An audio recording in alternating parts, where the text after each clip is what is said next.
ওগো মা তুমি এই ধরনের শ্রেষ্ঠ নেয়ামত, তোমারই পদ তলে রয়েছে জান্নাত। ওগো মা তুমি এই ধরনের শ্রেষ্ঠ নেয়ামত, তোমারই পদ তলে রয়েছে জান্নাত। ঠিক কিনা? দেখেন আল্লাহ মর্যাদা কোথায় বাড়ালো। আমাদের দুনিয়ার পুরুষ মানুষদের পায়ের নিচে থাকে জুতা, জুতার নিচে বালু, কার্পেট কিংবা ফ্লোর। আর আল্লাহ বলে দুনিয়ার এক একটা মায়ের পায়ের নিচে আমি জান্নাত দিয়ে রেখেছি। আসসালামু আলাইকুম ওয়া রাহমাতুল্লাহি তাআলা ওয়া বারাকাতুহু। ইন্নাল হামদালিল্লাহি নাহমাদুহু ওয়া নাস্তাঈনুহু ওয়া নাস্তাগফিরুহ ওয়া নু'মিনু বিহি ওয়া নাতাওয়াক্কালু আলাইহি ওয়া নাউযু বিল্লাহি মিন শুরুরি আনফুসিনা ومن سيئات أعمالنا من يهده الله فلا مضل له ومن يضلل فلا هادي له أي فلن تجد له وليا مرشدا ونشهد أن لا إله إلا الله وحده لا شريك له هو الذي لا ضد له ولا ند له لا مثل له ولا مثيل له لا وزير له ولا كفيل له لا شبه له ولا شبيه له لا ولد له ولا والد له وهو الواحد الفرد الصمد لم يلد ولم يولد ولم يكن له كفوا أحد ونشهد أن سيدنا ونبينا وحبيبنا وبشيرنا ونذيرنا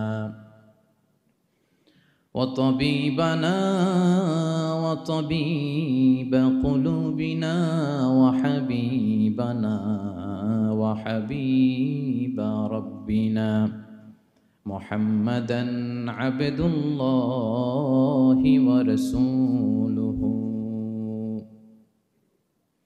أرسله بالحق بشيرا ونذيرا وداعيا إلى الله بإذنه وسراجا منيرا أما بعد فقد قال الله تعالى في كلامه المجيد وفي فرقانه الحميد أعوذ بالله من الشيطان الرجيم بسم الله الرحمن الرحيم ولقد آتينا لقمان الحكمة أن اشكر لله ومن يشكر فإنما يشكر لنفسه ومن كفر فإن الله غني حميد إن الله وملائكته يصلون على النبي يا أيها الذين آمنوا صلوا عليه وسلموا تسليما اللهم صل على سيدنا مولانا محمد وعلى آل سيدنا مولانا محمد সবাই একসাথে পড়ুন اللهم صل على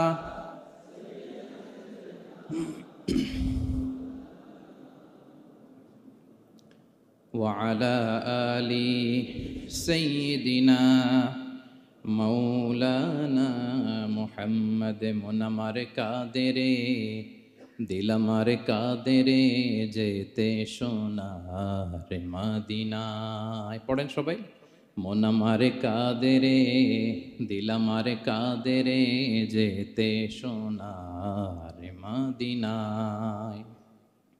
ওই মদিনার পথের ধুলি, ওই মদিনার পথের ধুলি জুড়াই মনো বেদনা। আল্লাহুম্মা সাল্লি আলা সাইয়্যিদিনা মাওলানা মুহাম্মদ ওয়া আলা আলি সাইয়্যিদিনা মাওলানা মুহাম্মদ। কত ব্যথা কত জ্বালা সয়েছ যে তুমি, তোমারি খুনে লাল তায়েফের ভূমি। ফেরেশতা এসে চায় ধ্বংসের হুকুম, লোহু মাখা মুহাম্মদ প্রাণেতে হাসরাত। হে আল্লাহ দয়া করো এ তায়েফবাসী, ওরা চিনেনি তো আমি যে মুহাম্মদ, হৃদয়ে মুহাম্মদ। আল্লাহুম্মা সাল্লি আলা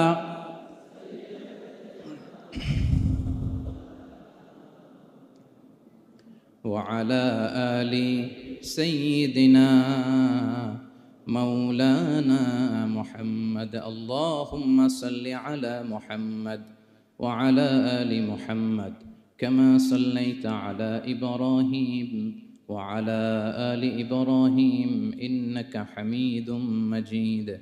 اللهم بارك على محمد وعلى آل محمد كما باركت على إبراهيم وعلى آل إبراهيم إنك حميد مجيد. সকল প্রশংসার মালিক কে? সকল ক্ষমতার উৎস কে? কেউ যেটা পারে না পারে কে? কেউ যেটা দেখে না দেখে কে? কেউ যেটা শোনে না শোনে কে? সে আল্লাহর আলিশান দরবারে লাখো কোটি শুকর এবং সুজুদ আমরা পড়ে নিচ্ছি কালিমাতুশ শুকর, আলহামদুলিল্লাহ। সবাই একসাথে আওয়াজ করে পড়ুন, রব্বানা লাকাল হামদ হামদান কাসীরান তাইয়িবান মুবারাকান ফীহি ইয়া রাব্বি লাকাল হামদু কামা ইয়ানবাগি লিজালালি ওয়াজহিকা ওয়া আযীমি সুলতানিকা। লাকাল হামদু বিল ঈমান, লাকাল হামদু বিল ইসলাম, লাকাল হামদু বিল কুরআন।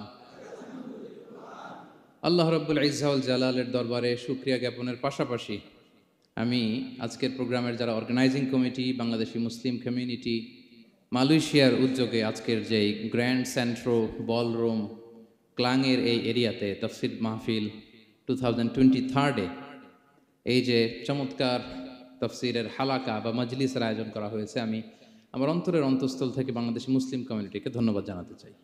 পাশাপাশি আপনারা যারা বিকেল থেকে এসেছেন আপনাদের সবাইকে আমি অন্তরের অন্তঃস্থল থেকে শুভেচ্ছা জানাই, মোবারকবাদ জানাই। আহলান ওয়া সাহলান ওয়া মারহাবান বিকুম ফি হাযাল লিকা আত-তাইয়িব আল মুবারক। এই বলরুমের যারা অথরিটি আছেন তাদেরকে শুকরিয়া জানাই, মিডিয়া কর্মীর ভাইদের শুকরিয়া জানাই, আজকের প্রোগ্রামের অ্যাঙ্কর, সংবাদকর্মী ভাইয়েরা, ভলান্টিয়ার্স ভাইয়েরা, সবাইকে অন্তরের অন্তঃস্থল থেকে শুকরিয়া জানিয়ে মহাবিশ্বের মহাবিশ্বয় মহাগ্রন্থ আল কুরআন আল কারীম থেকে আমরা তাফসির শুনব। আমরা সবাই পড়ি ইনশাআল্লাহ। আপনারা সবাই সুস্থ আছেন তো? আলহামদুলিল্লাহ। এটা হচ্ছে কোরআনের প্রতি ভালোবাসা মানুষের, কোরআনের মুজিজা। কোরআন মানুষকে অ্যাট্রাক্ট করে, আকর্ষিত করে। কোরআনের এই ক্ষমতা আছে। রাসূল সাল্লাল্লাহু আলাইহি ওয়াসাল্লামের কণ্ঠের সুমধুর কোরআনের তেলাওয়াত শুনে অনেক কাফের কালিমা পড়ে মুসলমান হয়ে যেত। আজও কোরআনের তেলাওয়াত শুনে, কোরআনের অর্থ পড়ে, কোরআনের তাফসির পড়ে মানুষ আবেগতাড়িত হয়। এটার ইনফ্লুয়েন্স অনেক আলাদা, এটার ইম্প্যাক্ট আলাদা। তো এই যে দুর্বার আকর্ষণ, এটা কোরআনের আকর্ষণ, ঠিক কিনা? আমরা সব সময়ের জন্য কোরআনের সাথে সুসম্পর্ক বজায় রাখতে পারি। আল্লাহ তুমি তৌফিক দান করো। প্রিয় ভাইরা, আমি সূরাতুল লুকমান থেকে একটি আয়াত তেলাওয়াত করেছি। সূরাতুল লুকমানের দ্বিতীয় রুকুর তাফসির আজকে আমরা শুনবো। কততম রুকুর? এটা কোরআনের 31 নম্বর সূরা। এটা মাক্কি সূরা। সূরাতুল লুকমান কি সূরা? মাক্কি সূরা। কোরআনের 31তম সূরা এবং অনেকগুলো রুকু আছে এই সূরায়। আমরা দ্বিতীয় রুকু থেকে কথা শুনব। বেসিকলি এই দ্বিতীয় রুকুতে সাইয়েদনা লুকমান আলাইহিস সালাম ওনার ছেলেকে কিছু অ্যাডভাইস করেছিলেন, উপদেশ। বাবা হিসেবে আমরা আমাদের ছেলেমেয়েদের অ্যাডভাইস করি না?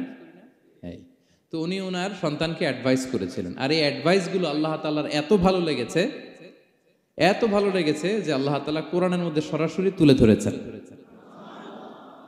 তার মানে আল্লাহ তাআলা বুঝাতে চান আমরাও যেন আমাদের সন্তানদেরকে এই অ্যাডভাইসগুলো করি। এবং আপনি অবাক হবেন, আমরা যখন তাফসিরের ইন ডেপথ তাফসিরে যাব, ভিতরে ঢুকবো, আপনি অবাক হবেন যে 3000 বছর আগের সেই উপদেশমালা কিভাবে মডার্ন টাইমের সাথে এত প্রাসঙ্গিক হতে পারে। আজ থেকে প্রায় 3000 বছর আগের piece of advises, 3000 years back in the history. এত আগের উপদেশ, দেখবেন যে মনে হচ্ছে বর্তমান সময়ের জন্য এই উপদেশগুলো আল্লাহ ধরে ধরে কোরআনে তুলে ধরেছেন। তো এই জন্য আমাদের ছেলে মেয়েদেরকে আমরা কি নসিহত করব, এত দিকে তাকানোর দরকার নেই। বাসায় যে সূরা লুকমান খুলবেন, 31তম সূরা, 12 নম্বর আয়াত থেকে 19 নম্বর আয়াত পর্যন্ত। এই 8টা আয়াত আল্লাহ যা বলেছেন, আপনি আর ভাবি মিলে সন্তানদেরকে এটা শোনাবেন। গুড ইনাফ, আর কিছু লাগবে না। প্রিয় ভাইরা, সন্তান আল্লাহর দেয়া অনেক বড় নেয়ামত। আল্লাহু আকবার। নেককার সন্তান আল্লাহর কাছে চাইতে হয়, চেয়ে নিতে হয়। নবীরা দোয়া করেছেন, রব্বি হাবলি মিনাস সলিহিন, আল্লাহ নেককার সন্তান দেন। হে আল্লাহ, নেককার পুণ্যবান সন্তান দেন। আল্লাহ এমন সন্তান দেন যাদেরকে দেখলে আমাদের চোখ জুড়ায়। রব্বি জাআলনি মুকিমাস সলাতি ওয়া মিন যুররিয়াতি, আল্লাহ আমাকেও নামাজ কায়েমকারী বানান, আমার সন্তানকেও বানান। তো সন্তানের জন্য দোয়া করতে হয়, নেককার সন্তান চাইতে হয়। আপনারা যারা বিয়ে করেছেন এখনো সন্তান পান নাই, আল্লাহ তাআলা আপনাদেরকে অচিরেই এই সন্তান দান করে আপনাদেরকে ধন্য করুক।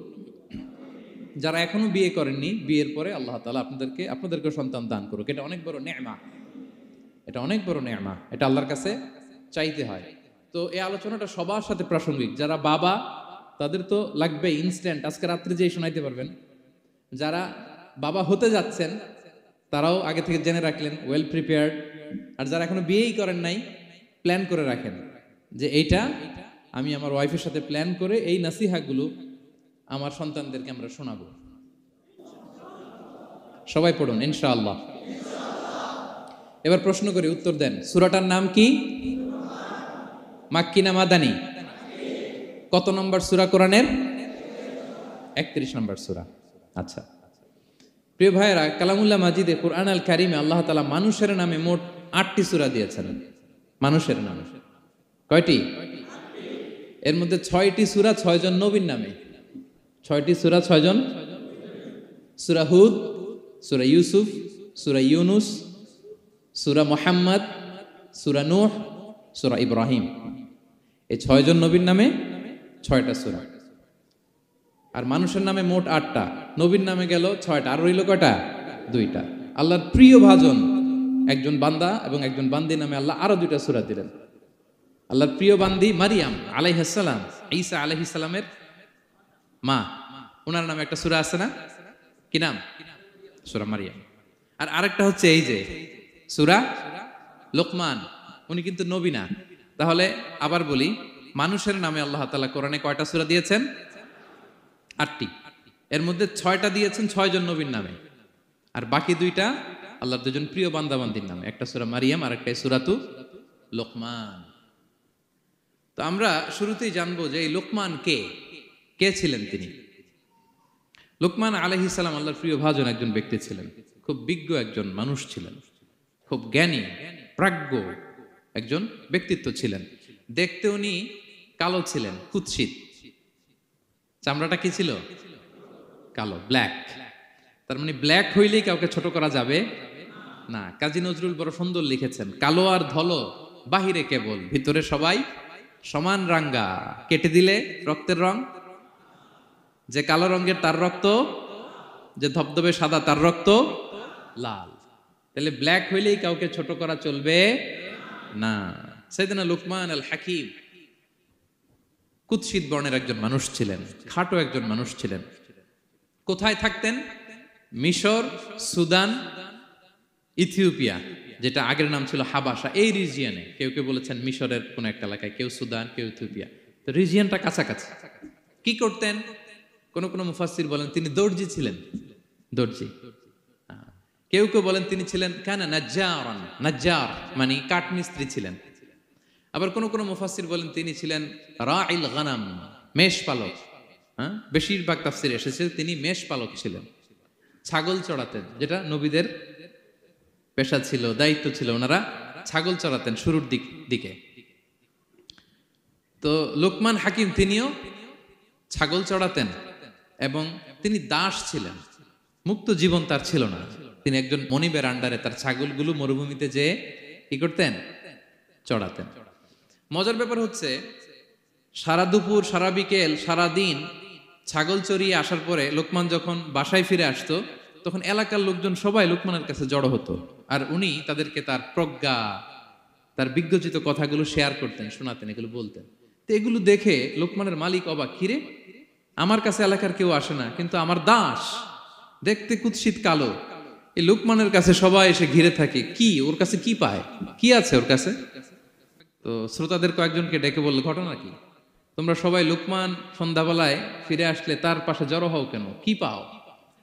তো তারা বলল, আপনার দাস লোকমান, এটা সে সাধারণ কোনো মানুষ নয়, সে অসাধারণ মানুষ। সে এমন কথা বলে এগুলো শুনলে জীবন পাল্টে যায়। সুবহানাল্লাহ বিহামদিহি। মালিক বলে, ঘটনা কি? আমি ওর মালিক, কই কোনোদিন তো এরকম ওর সাথে কোনো কনভারসেশনে যাই নাই, কথা হয় না, আমি তো শুনি নাই, দেখি আজকে চেক করে দেখি কি ওর এত বিজ্ঞতা, এত জ্ঞান, এত প্রাজ্ঞতা কিসের দেখি। তো আজকে সন্ধ্যাবেলায় ফিরছে, উনি বলতেছে, ইয়া লোকমান ইযবাহ লানা শাতান, একটা ছাগল জবাই করো, ওয়া আখরিজ মিনহা আতিয়াবা মুদগাতাইন, এবার এই ছাগলের সবচেয়ে শ্রেষ্ঠ দুইটা অঙ্গ কেটে নিয়ে আসো, যাও। ফাআখরাজাল লিসানা ওয়াল কলব, লোকমান যে ছাগল জবাই করে ছাগলের জিহ্বাটা আর কলব, হার্ট, এই দুইটা কেটে নিয়ে আসছে, বলতেছে এই দুইটা শ্রেষ্ঠ। বলছে আচ্ছা ঠিক আছে। মালিক আবার বলল, ওয়াযবাহ লানা শাতান উখরা ইয়া লোকমান, যাও আরেকটা জবাই করো। ওয়া আখরিজ মিনহা আখবাসা মুদগাতাইন, এবার সবচেয়ে নিকৃষ্ট দুইটা অঙ্গ ছাগলের কেটে নিয়ে আসো, যাও দেখি তো। ফাআখরাজাল লিসানা ওয়াল কলব, সে আরেকটা ছাগল জবাই করে আবার জিহ্বা আর হার্ট, কলব কেটে নিয়ে আসছে, বলছে এই যে এটা সবচেয়ে নিকৃষ্ট। তো মালিক বলে, মা হাযা ইয়া লোকমান, মা লাকা ইয়া লোকমান, ঘটনা কি লোকমান? শ্রেষ্ঠ দুইটা অঙ্গ কাটতে বললাম, জিহ্বার কলিজা হৃদয় কেটে নিয়ে আসলাম, বললাম সবচেয়ে নিকৃষ্ট দুইটা অঙ্গ কাটো, আবার জিহ্বার এটা কেটে নিয়ে আসলাম। তো লোকমান বলতেছে, জিহ্বা আর হৃদয় যদি শ্রেষ্ঠ হয়, কলব যদি শ্রেষ্ঠ হয়, এর চেয়ে শ্রেষ্ঠ অঙ্গ আর হতে পারে না।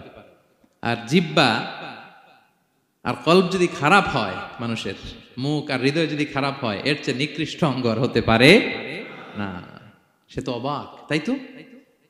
সে চিন্তা করে দেখে, তাই তো, এই মুখ দিয়ে মানুষ ভালো কথা বলে, সত্যের পায়গাম পৌঁছায়, মানুষের কল্যাণের জন্য ডাকে, জিকির করে, তাসবিহ পড়ে, কোরআন তেলাওয়াত করে, তখন তো এই জিহ্বা শ্রেষ্ঠ। আবার এই জিহ্বা দিয়ে যখন সে সমালোচনা করে, গীবত করে, শেখায়াত করে, অন্যকে গালি দেয়, কটু কথা বলে, তখন তো এই জিহ্বাটাই নিকৃষ্ট, ঠিক কিনা?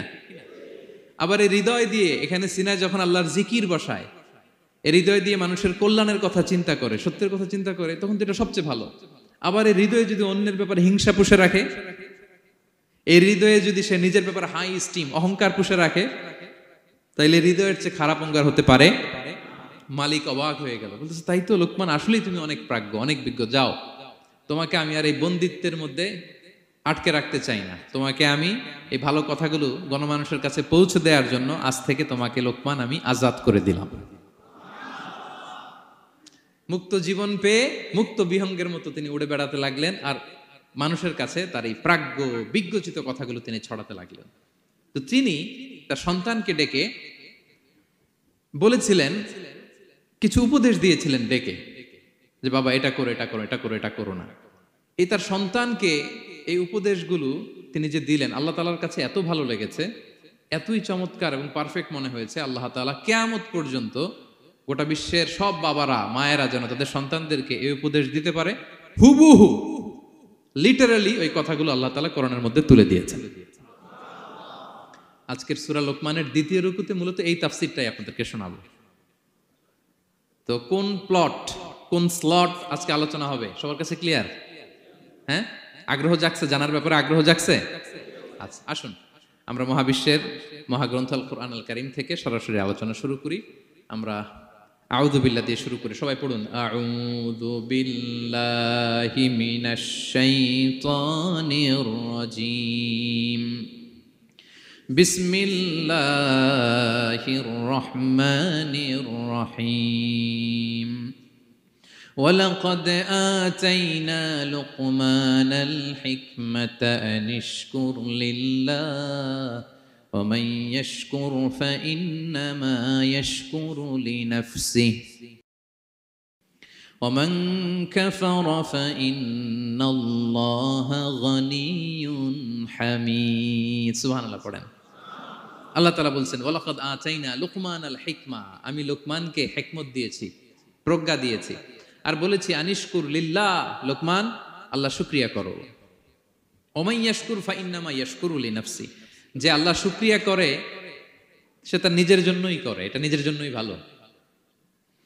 ওমান কাফারা ফাইন্নাল্লাহা গানিয়ুন হামিদ, আর যে শুকরিয়া করে না, নাশুকরি করে, অকৃতজ্ঞ হয়, তাহলে জেনে রেখো আল্লাহ তাআলা তিনি গানি, অমুখাপেক্ষী, তিনি হামিদ, সদা প্রশংসিত। সুবহানাল্লাহ পড়েন।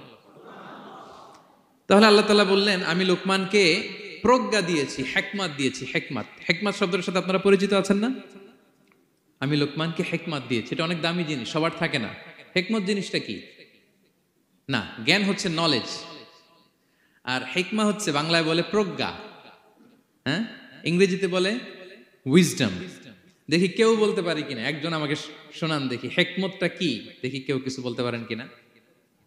হিকমত মানে ক্ষমতা, একজন বলছে। আচ্ছা, আর অলৌকিক সামথিং, আর শক্তি, আর হ্যাঁ এদিক থেকে যোগ্যতা, আর জ্ঞান। ঠিক আছে, আমার ভাইরা চেষ্টা করছে, আলহামদুলিল্লাহ। আচ্ছা, হিকমত আর ইলমের মধ্যে পার্থক্য আছে। হিকমা is something more than knowledge. আজকে শিখে যান, ইলম মানে যেটা জ্ঞান বা নলেজ, নলেজের সাথে যখন কমন সেন্স যুক্ত হয় তখন ওটা হিকমা হয়ে যায়। সুবহানাল্লাহ কইতে বললেন না? নলেজ, নলেজ আর common sense, I repeat, knowledge আর কমন সেন্স ইকুয়াল টু হিকমা বা উইজডম। শুধু জ্ঞান থাকলেই হয় না, জ্ঞানটা কিভাবে আপনি অ্যাপ্রোচ করবেন, প্রচার করবেন, প্রেজেন্টেশন করবেন, উপস্থাপন করবেন, এটা জানার দরকার আছে না নাই? অনেকের অনেক জ্ঞান আছে কিন্তু কিভাবে বলতে হয়, কতটুকু বলতে হয় এটা জানে না, তাই না? তাহলে জ্ঞানকে কাজে লাগানোর যে মেকানিজম, যে কর্মকৌশল, এটার নাম হিকমা। আল্লাহ বলেছেন হিকমতের সাথে দাওয়াত দাও, উদউ ইলা সাবিলি রাব্বিকা বিল হিকমা, হিকমতের সাথে দাওয়াত দাও। নামাজ পড়া ফরজ, সবাই জানি না আমরা, এটারে বলে ইলম। কিন্তু নামাজটা কিভাবে পড়তে হয়, রুকু কেমনে দিতে হয়, সেজদা কেমনে করতে হয়, সালাম ফিরায় কিভাবে এটা এক্সিট করতে হয়, এই পুরো মেকানিজমটা জানার নাম হিকমা। তাহলে knowledge plus common sense equal to হিকমা। জ্ঞান আর কমন সেন্স একসাথে যদি হয় এটা উইজডম বা প্রজ্ঞা হিসেবে রিফ্লেক্ট করে। বুঝতে পারছেন? আল্লাহ বললেন আমি লোকমানকে প্রজ্ঞা দিয়েছি। হ্যাঁ, ওমাই ইউতাল হিকমাতা ফাকাদ উতিয়া খায়রান কাসীরা, আর যাকে আমি প্রজ্ঞা দিয়েছি তাকে আমি অনেক কিছু দিয়েছি। সুবহানাল্লাহ পড়ে। আল্লাহ তাআলা যেন আমাদেরকে প্রজ্ঞা দিয়ে ধন্য করে, আমরাও যেন হিকমতের অধিকারী হতে পারি। আল্লাহ তুমি তৌফিক দান করো। তাইজন্য আল্লাহ বললেন ওয়ালাকাদ আতাইনা লুকমানাল হিকমাতা আনিশকুর লিল্লাহ ওয়া মান ইয়াশকুর ফাইন্নামা ইয়াশকুরু লিনাফসি। আমি লোকমানকে হিকমা দিয়েছি মানে প্রজ্ঞা দিয়েছি, আর বলেছি আমি আল্লাহর শুকরিয়া করো। যে শুকরিয়া করে সে তার নিজের জন্যই করে, যে কুফরি করে, অকৃতজ্ঞ হয়, জেনে রেখো আমি আল্লাহ গানিয়ুন হামিদ, আমি গানি, অমুখাপেক্ষী, হামিদ, সপ্রশংসিত। আল্লাহ লোকমানকে বললেন আনিশকুর লিল্লাহ, আল্লাহর জন্য শুকরিয়া করো। শুকরিয়া যে করে সে তার নিজের জন্যই করে, এখানে আল্লাহর কিছু হয় না। নাকি আমরা শুকরিয়া করলে আল্লাহর ক্ষমতা 1 ইঞ্চি বেড়ে যায়? আমরা গোটা বিশ্বের সবাই সিজদায় পড়ে থাকলে আল্লাহর ক্ষমতা একটু বেড়ে যাবে না? পারবে? আর আমরা সবাই যদি সবচাইতে পাপী হয়ে যাই, আল্লাহর ক্ষমতা কমে যাবে না? কমবে? তাহলে লাভ লস আল্লাহর কিছু নাই, লাভ লস সব কাদের? আওয়াজ করে সবাই বলুন, লাভ লস কাদের? শুকরিয়া করলে আমাদের লাভ। লা ইন শাকারতুম লা আযীদান্নাকুম ওয়া লা ইন কাফারতুম ইন্না আযাবি লাশাদীদ। আল্লাহ বলেন, যদি তোমরা শুকরিয়া করো নেয়ামত বাড়িয়ে দেব, আর যদি কুফরি করো জেনে রেখো আমার আযাব, আমার পানিশমেন্ট, আমার শাস্তি বড় কড়া। আমি আল্লাহ সব সময় ধরি না, ধরলে ছাড়ি না। ঠিক কি না? ধরে ধরে ধরে না, ধরলে আল্লাহ ছাড়ে না। শুকরিয়া করলে তিনি বাড়াতে থাকে, দিতেই থাকে। শুকরিয়া করবেন তো পাবেন, নিয়ামতে শুকরিয়া করবেন তো পাবেন, করবেন তো পাবেন। তো শুকরিয়া করলে আমাদের লাভ, আমাদের লাভ। হাদিসে কুদসিতে আল্লাহ বলেছেন, এই বানি আদম সবাই মিলে, হ্যাঁ, আলা আতকা কলবি রাজুলিন ওয়াহিদ, তোমরা যদি সবাই সবচেয়ে মুত্তাকি হয়ে যাও, ইবাদতে লুটিয়ে পড়ো সবাই, আমার কিচ্ছু পারবে না। আর তোমরা সবাই যদি আফজারি কলবি রাজুল ওয়াহিদ, সবচেয়ে নিকৃষ্ট আত্মার মানুষ হও, পাপাচারে ডুবে যাও, আমি আল্লাহর ক্ষমতার 1 ইঞ্চিও কমবে না। তাহলে শুকরিয়া করলে কাদের লাভ? সেটাই আল্লাহ বললেন, শুকরিয়া করলে তোমাদের লাভ। ওমান কাফারা ফা ইন্নাল্লাহা গানিয়্যুন হামিদ। তিনি অমুখাপেক্ষী, অমুখাপেক্ষী, তিনি কারো কাছে ঠেকা না, কিন্তু আমরা তার কাছে ঠেকা। ঠিক কিনা? আমরা বিপদে পড়লে কার কাছে চাই? আল্লাহ কারো কাছে চায়? আমাদের ফরিয়াদ আমরা কার কাছে জানাই? আল্লাহর কি কারো কাছে ফরিয়াদ জানানো লাগে? তিনি গানিয়্যুন হামিদ, অমুখাপেক্ষী, কারো প্রতি তিনি মুখাপেক্ষী নয়। গোটা বিশ্ব তার কাছে প্রার্থনা করে, গোটা বিশ্ব মুখ থুবড়ে তার কাছে পড়ে থাকে, গোটা বিশ্ব লুটিয়ে পড়ে সিজদায় পড়ে তার কাছে রোনাজরি করে, কিন্তু তিনি কারো কাছে কিছু চেতে হয় না। তিনি গানিয়্যুন হামিদ। এরপর আল্লাহ তাআলা সেদিন লুকমান আলাইহিস সালাম সন্তানকে কি উপদেশ দিলেন এর পরের আয়াত থেকে শুরু করলেন। আল্লাহ তাআলা বললেন, ওয়া ইয ক্বালা লুকমানু লিবনিহি ওয়া হুয়া ইয়াইযুহু ইয়া বুনাইয়া লা তুশরিক বিল্লাহ ইন্নাশ শিরকা লাযুলমুন আযীম। আল্লাহ বললেন, স্মরণ করুন সে সময়ের কথা যখন লোকমান তার সন্তানকে বলেছিল, কি অবস্থায়? ওয়া হুয়া ইয়াইযুহু, ওয়াজ করতেছিল, ছেলেকে নাসিহাত করতেছিল, কাউন্সেলিং করতেছিল। ফ্যামিলিতে এটা খুব জরুরি, নাসিহা করা, একে অপরকে উপদেশ দেয়া। কারণ আদ-দীনু আন-নাসিহা, দিন মানেই কল্যাণ কামনা করা, দিন মানেই অন্যকে কি দেয়া? উপদেশ দেয়া, নাসিহা দেয়া। এটা যেন আমরা দেই। এজন্য ফ্যামিলি কাউন্সেলিংটা জরুরি। নিজেই হুট করে সব সিদ্ধান্ত নেবেন না। আপনার স্ত্রীর সাথে পরামর্শ করুন, আপনার সন্তানদের সাথে পরামর্শ করুন। দেখেন সাইয়েদনা ইব্রাহিম আলাইহিস সালাম, তিনি স্বপ্নে দেখলেন তিনি ইসমাইলকে জবাই করতেছে। এটা দেখেই ডিরেক্টলি জবাই করতে উদ্যত হলেন না। তিনি ছেলেকে বললেন, ফানজুর মাযা তারা ইন্নী রাআইতু ফিল মানামি আন্নী আযবাহুক। ইসমাঈল, আমি স্বপ্নে দেখেছি যে আমি তোমাকে কি করছি? জবাই করছি। ফানজুর মাযা তারা, what's your opinion about it, what do you think about it. এবার বলো তোমার অপিনিয়ন কি, তুমি কি ভাবছো? আমি দেখেছি তোমাকে জবাই করছি, তোমার অপিনিয়ন বলো। দেখেন, যেমন বাবা তেমন ছেলে, বাপ কা বেটা সিপাহী কা ঘোড়া, কুছ না হতো থোড়া থোড়া। সুবহানাল্লাহ বিহামদি। যেমন বাবা তেমন ছেলে। ছেলে বলে, ইয়া আবাতি ফাআল মা তুমার, বাবা আপনি যা দেখেছেন তাই করেন।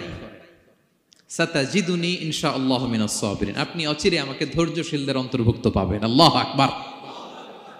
বাবা আপনি ভয় পাবেন না,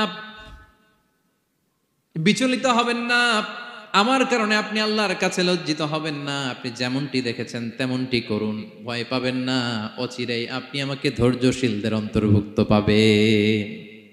যেমন বাবা তেমন ছেলে, ঠিক তেমন রেসপন্স, ঠিক তেমন উত্তর। সাথে সাথে বললেন, বাবা আপনি ভয় পাবেন না, করুন। তো দেখেন, আল্লাহর নবী ইব্রাহিম আলাইহিস সালাম স্বপ্নে যেটা দেখেছেন আল্লাহর পক্ষ থেকে এসেছে। চাইলেই তো ছুরি চালাতে পারতেন, চালিয়েছেন? কি করছেন? পরামর্শ করেছেন, কাউন্সেলিং করেছেন। ফ্যামিলি কাউন্সেলিংটা খুবই জরুরি। This is the first and foremost reminder tonight. আজকের তাফসীর থেকে প্রথম রিমাইন্ডার এটা, যে বাসায় আমরা কাউন্সেলিং করব, বড় কোনো সিদ্ধান্ত নিতে গেলে পরামর্শ করব, যেমনটি নবী আলাইহিস সালাম ওনারা করেছেন। ঠিক কিনা? তাহলে সাইয়েদনা লুকমান আলাইহিস সালাম ছেলেকে উপদেশ দিচ্ছেন, আর উপদেশের ভাষা হতে হবে কোমল। দেখেন এখানে আল্লাহ তাআলা যেটা ব্যবহার করেছেন, ইয়া বুনাই গিয়া, যারা আরবি জানেন, বুনাই গিয়া শব্দটা কিন্তু সাধারণ শব্দ না। হ্যাঁ, ইবনুন থেকে বুনাই মানে খুব আদর করে ছোট্ট বাচ্চাকে আমরা যেটা ডাকি, ও আমার কলিজার টুকরা সন্তান, ও আমার সোনামণি, হ্যাঁ, ও আমার ছোট্ট মণি, ও আমার বাজান, হ্যাঁ, ও আমার আব্বু। আর কি বলেন ছেলেমেয়েদেরকে আপনি? সায়া। কি এটার মানে কি? হ্যাঁ, ইংরেজিতে বললে ডার্লিং। আর ঠিক আছে, ডার্লিং কিন্তু সবাইরে বলা যায়, মানে যাকে আপনি লাভ করেন, ভালোবাসেন, আপনার ছেলেকে ডার্লিং বলতে পারেন, মেয়েকে বলতে পারেন, আপনার ওয়াইফকে বলতে পারেন, অন্য আবার অন্যান্য নারীদেরকে বলা যাবে না, স্ত্রী পর্যন্ত, হ্যাঁ, কাছের যারা এদেরকে। তো মালয়েশিয়ান ভাষা তো আমি জানি না, মালয়েশিয়াতে যেটা বলে ওইটা দিয়ে ডাকবেন, খুব সোহাগ দিয়ে, আদর দিয়ে। কারণ নাসিহাতের ভাষা খুব কোমল হতে হয়। যে নাসিহাত হৃদয় নিংড়ানো মমতা দিয়ে বেরোয়, ওই নাসিহাত অন্যের হৃদয়ে যে টাচ করে। কথা বুঝতে পেরেছেন? যেটা হৃদয় নিংড়ানো ভালোবাসা থেকে বেরোয় নাসিহাত, সেটা আপনার ছেলের হৃদয়ে যে টাচ করবে, ক্লিক করবে। আর যদি রেগে মেগে আগুন হয়ে ওরে ধরেন, নামাজ পড়লি না কেন, এটা করলি কেন, এমনটা হইলো কেন, ও শুনবে? শুনবে না, বিগড়ে যাবে। দেখেন সাইয়েদনা মূসা আলাইহিস সালাম এবং সাইয়েদনা হারুন আলাইহিস সালাম দুজন মিলে যখন ফেরাউনকে দাওয়াত দিতে যাবেন, আল্লাহ বললেন, মূসা তোমার মেজাজ কিন্তু গরম, এই গরম মেজাজ নিয়ে ফেরাউনের দাওয়াত দিলে হবে না। রব্বুল আলামিন বললেন, মূসা তোমার মেজাজ বড্ড গরম, কিন্তু তোমার জিহ্বাটা দিয়েছি আমি নরম। এই নরম জিহ্বা দিয়ে ফেরাউনের দরবারে যে যখন দাঁড়াবা, ফাকুলা লাহু কাওলান লাইয়িনান লাআল্লাহু ইয়াতাযাক্কারু আও ইয়াখশা। সুবহানাল্লাহ পড়েন। ফাকুলা লাহু কাওলান লাইয়িনা, সফট ল্যাঙ্গুয়েজ ইউজ করবা, কোমল ভাষায় দাওয়াত দিবা, নরম ভাষায় সফট করে, কোমল করে, ভদ্র করে ফেরাউনের কাছে প্রেজেন্টেশন দিবা। হতে পারে তোমার এই সুন্দর প্রেজেন্টেশনের কারণে ফেরাউন দাওয়াত কবুল করে নিতে পারে। দেখেন আমাদের যে অ্যাপ্রোচে ভুল অনেক দায়ীদের, ফেরাউনের মতো কুখ্যাত সন্ত্রাসী এই পৃথিবী আর দেখবে? কথা বলেন না কেন? ফেরাউনের চাইতে বড় গডফাদার, ফেরাউনের চাইতে বড় সন্ত্রাস ডাকাত এই পৃথিবীতে আর দ্বিতীয়টা কেউ এসেছে? তো এই ফেরাউনকে দাওয়াত দেওয়ার জন্য আল্লাহ মুসাকে বললেন, মুসা সফটলি বইল, কোমল ভাষায় বইল, একটু মোলায়েম সুরে বইল, যাতে ওর হৃদয়ে টাচ করে। আর আমরা যাদেরকে খারাপ মনে করি, যাদেরকে আমরা পাপী মনে করি, তারা কি ফেরাউনের চেয়েও খারাপ? হ্যাঁ, তো তাদের কাছে আমরা যখন বার্তা পৌঁছাই, আমরা তো অ্যাগ্রেসিভ হই কেন, আমরা তো অ্যাটাকিং হই কেন, আমরা হিট করে করে কথা বলি কেন? না, দিস ইজ নট দ্য দাওয়া অ্যাপ্রোচ। এইভাবে দাওয়াত দিলে সেই দাওয়াত কোনো ফল বয়ে আনবে না। তো দেখেন আল্লাহ বললেন, ওয়াইদ ক্বালা লুকমানু লিবনিহি ওয়া হুয়া ইয়াইদু, স্মরণ করুন সে সময়ের কথা যখন লোকমান তার ছেলেকে বলেছিল, ওয়াজ করে, উপদেশ দিয়ে, নাসিহা করে, ইয়া বুনাইয়া, ও আমার কলিজার টুকরা সন্তান, ও আমার সোনামণি। যত কোমল ভাষায় আপনার ছেলেকে ডাকতে পারেন, এরকম আদর দিয়ে, সোহাগ দিয়ে, হ্যাঁ, মায়া মমতা মাখা মোলায়েম কণ্ঠে ওকে ডাকবেন। ডেকে কি উপদেশ দিলেন দেখেন। সাইয়েদনা লোকমান প্রথম উপদেশ দিলেন, ইয়া বুনাইয়া, আমার সন্তান, লা তুশরিক বিল্লাহ, ও আমার কলিজার টুকরা বাবা, আল্লাহর সাথে তুমি শিরক করো না। প্রথম উপদেশ, খবরদার আমার কলিজার টুকরা সন্তান, আল্লাহর সাথে শরীক করতে যেও না, আল্লাহর সমকক্ষ কাউকে মনে করো না। আল্লাহকে যেমনি বড় মনে করো, আল্লাহকে যেমনি রিজিক দাতা মনে করো, আল্লাহকে যেমনি পালন কর্তা মনে করো, গোটা বিশ্বের কোন সৃষ্টিকে এমন মনে করো না। লা তুশরিক বিল্লাহ, শিরক করো না। প্রথম অ্যাডভাইস দেখেন, প্রথম অ্যাডভাইসটা অনেক গুরুত্বপূর্ণ। সবচেয়ে জরুরিটা আগে বলতে হয়। কি বলেন? আগে বলতেছে লা তুশরিক বিল্লাহ, ও আমার সন্তান, আল্লাহর সাথে শরীক করো না, কারণ ইন্না শিরকা লা যুলমুন আযীম, আল্লাহর সাথে শিরক বড় পাপ, এটা হচ্ছে যুলমুন আযীম, অনেক বড় জুলুম, এটা মহাপাপ, এটা অনেক বড় জুলুম। শিরকের চাইতে বড় জুলুম আর হতে পারে? শিরকের চাইতে বড় জুলুম আর হতে পারে? কারণ এই জুলুম আপনি সৃষ্টি হয়ে করতেছেন কার প্রতি? বুঝে থাকলে উত্তর দেন। এই জুলুম আপনি সৃষ্টি হয়ে কার প্রতি করতেছেন? আল্লাহর প্রতি। জুলুম কারে বলে দেখি, কে বলতে পারে? অত্যাচার। আর মানুষের হক নষ্ট করা, মাশাআল্লাহ অনেক চমৎকার, এটা জুলুম। তার মানে অধিকার নষ্ট করা, কি বলেন, অধিকার হরণ করা, এটা হচ্ছে জুলুম। ইনসাফ বিরোধী কাজ করা, এটা জুলুম। এই যে আল্লাহ তাআলা আমাদের সৃষ্টি করলেন, অস্তিত্বহীনতা থেকে তিনি আমাদের অস্তিত্ব দিলেন, আমাদেরকে রিজিক দিলেন, নেয়ামত দিয়ে আমাদেরকে ধন্য করলেন। তো আল্লাহ তাআলার অধিকার ছিল না যে তাকেই আমি সেজদা দিব?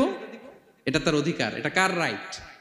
আমরা হিউম্যান রাইটস নিয়ে কথা বলি, অ্যানিমাল রাইটস নিয়ে কথা বলি, উইমেন রাইটস নিয়ে কথা বলি। ইবাদতের অধিকারী তিনি, এটা তার অধিকার।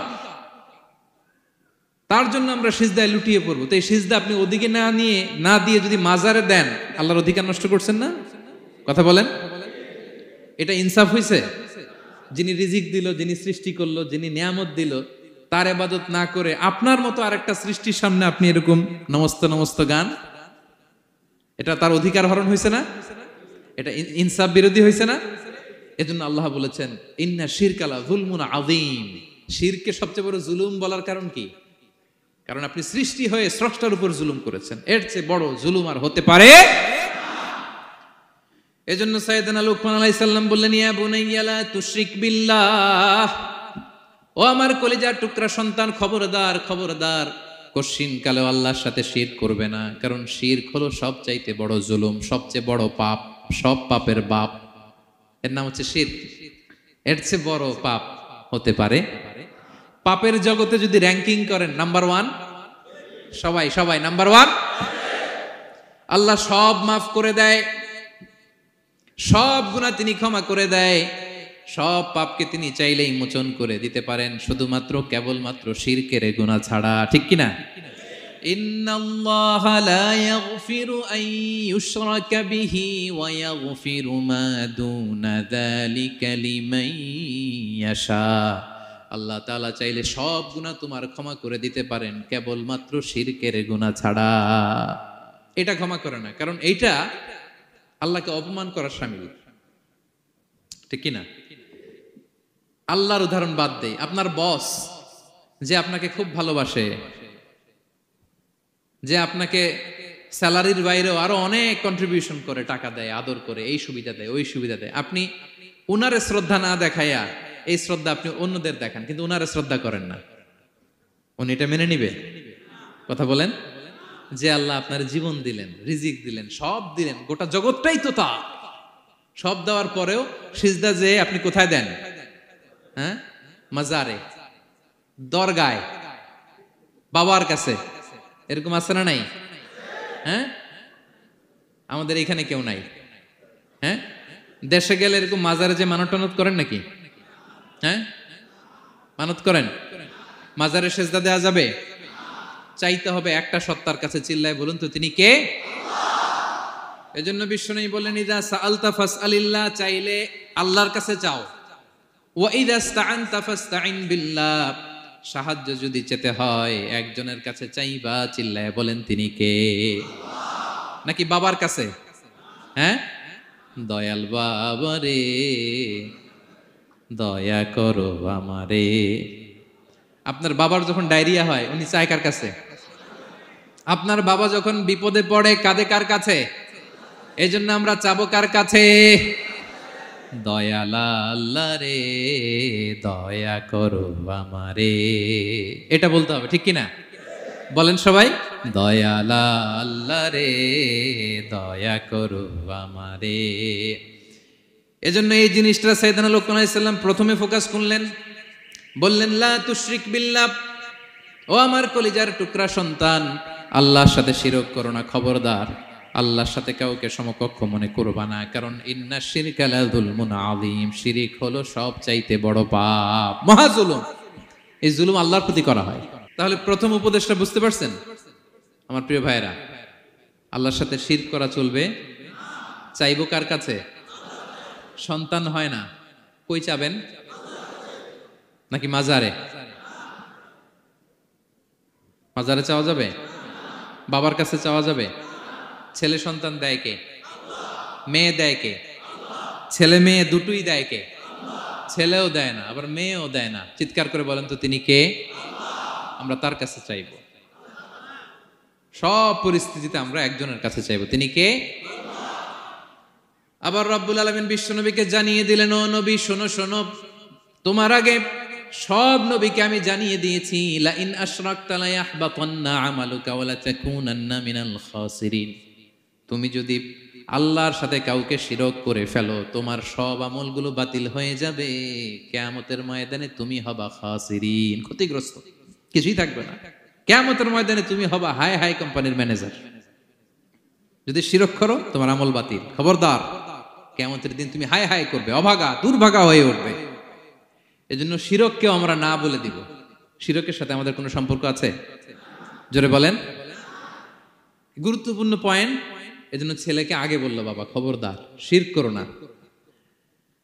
আবার হাদিসে কুদসিতে রব্বুল আলামিন বলেন, গোলাম কিয়ামতের কঠিন ময়দানে গোটা জমিন পরিমাণ গুনার বোঝা নিয়ে যদি তুমি আমি আল্লাহর দরবারে হাজির হয়ে যাও, আর ওই গুনার বোঝার মধ্যে যদি শিরকের গুনাহ না থাকে, আমি আল্লাহ গোটা জমিন পরিমাণ ক্ষমার বস্তা নিয়ে তোমার কাছে হাজির হয়ে যাব।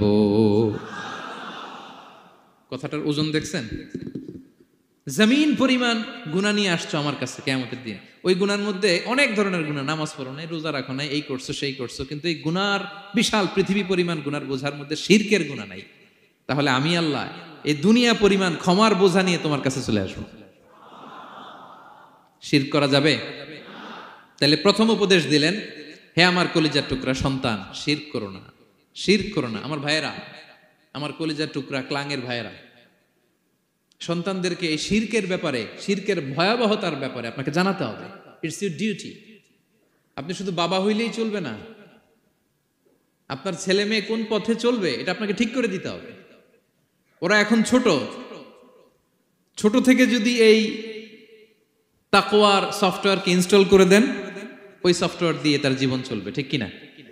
হ্যাঁ, ওরা যখন ছোট থাকে কাদা মাটির মতো থাকে, কাদার মাটিকে যেমন ডিজাইন করতে মনে চায় করা যায় না?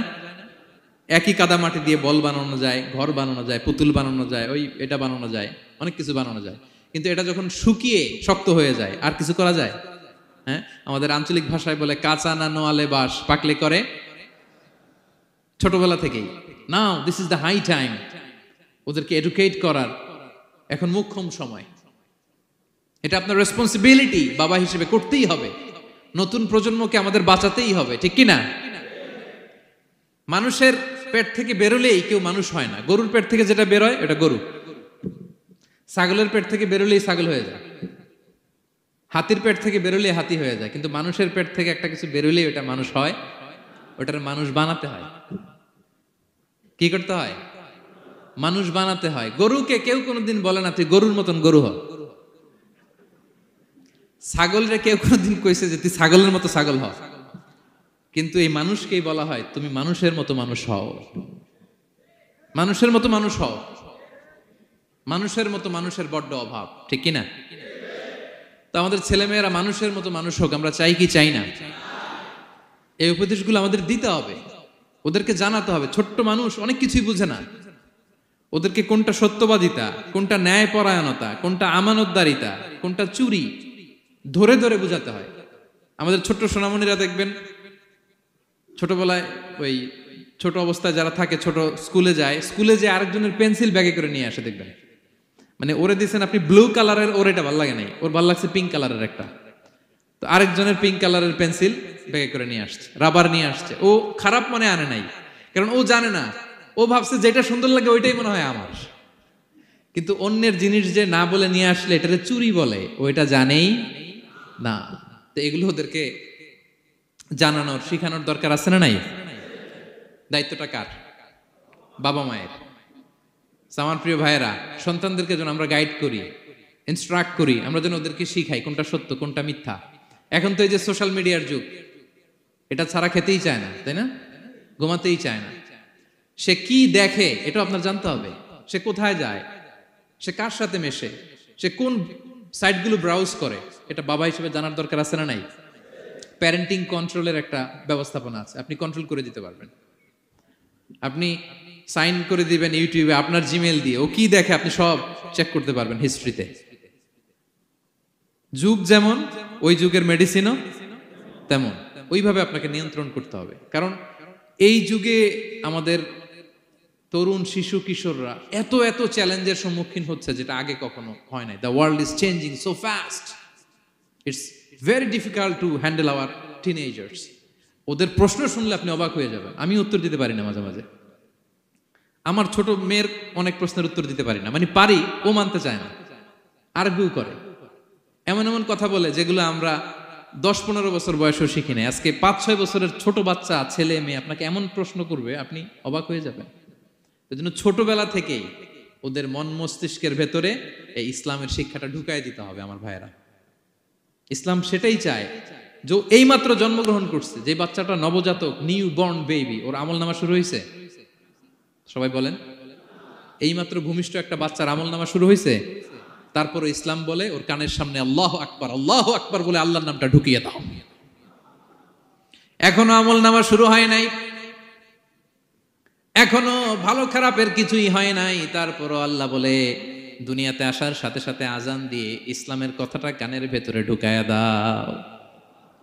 আমাদের দায়িত্ব হচ্ছে ওদেরকে এডুকেট করা। 1 নাম্বার উপদেশ তিনি দিলেন, লা তুশরিক বিল্লাহ, শিরক করো না, শিরক মহাপাপ। এই পয়েন্টটা বুঝতে পারছেন সবাই? উনি বেসিক্যালি ওনার সন্তানকে 9টা উপদেশ দিয়েছিলেন। কয়টা? সবাই বলুন, 9টা। এরপর আল্লাহ তাআলা আরেকটা এক্সট্রা উপদেশ দিয়ে দিয়েছেন, 9 আর 1 মিলে তিলকা আশারাতুন কামিলা, একেবারে ফাইনাল, 10টা হয়ে গেছে, পরিপূর্ণ। তো শিরকের ব্যাপারে সতর্ক করার সাথে সাথে আল্লাহ তাআলা নিজ থেকে একটা উপদেশ দিলেন। আল্লাহ তাআলা কি বললেন? রব্বুল আলামিন বললেন, ওয়াসাইনাল ইনসানা বিওয়ালিদাইহি হামালাতহু উম্মুহু ওয়াহানান আলা ওয়াহান ওয়া ফিসালুহু ফি আমাইনি আনিশকুর লি ওয়া লিওয়ালিদাইকা ইলাইয়াল মাসির। সুবহানাল্লাহ পড়ে।